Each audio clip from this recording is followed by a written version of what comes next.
শুভ দুপুর বন্ধুরা, আজকে রান্না করছি আমি চিকেন কোপ্তা কারি। কিছু কিমা নিয়ে নিলাম আমি এখানে চিকেনের, এই যে।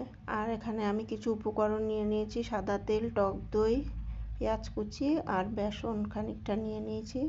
বেসনটা একটু চেলে নিয়েছি যাতে দানা না থাকে।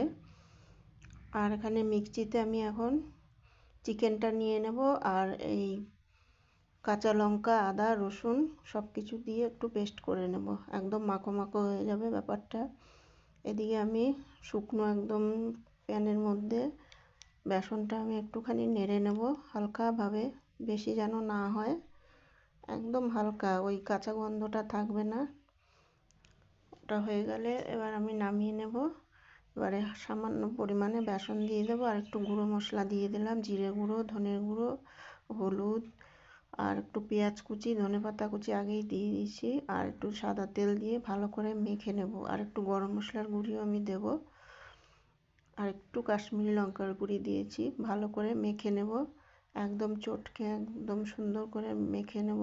ওই বেসনটা দেওয়া কেন ব্যান্ডিংটা ভালো হয়, হাতের মধ্যে একটুখানি তেল মাখিয়ে নিলে আরও সুন্দর হয়। এই যে দেখুন কি সুন্দর বল হয়ে যাচ্ছে, পরপর সব বলগুলো আমি রেডি করে নিলাম।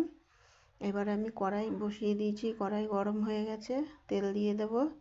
এবার তেলটা খুব গরম করলে হবে না, মিডিয়াম গরম করতে হবে। ওর মধ্যে বলগুলো দিয়ে দিতে হবে এক এক করে,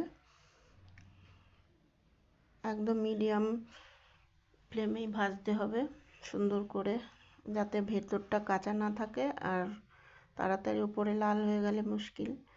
এই যে এভাবে ভাজতে হবে, একদম সময় নিয়ে ভাজতে হবে। হয়ে গেল, তুলে দিলাম আমি। এবারে আরেকবার হয়ে যাবে।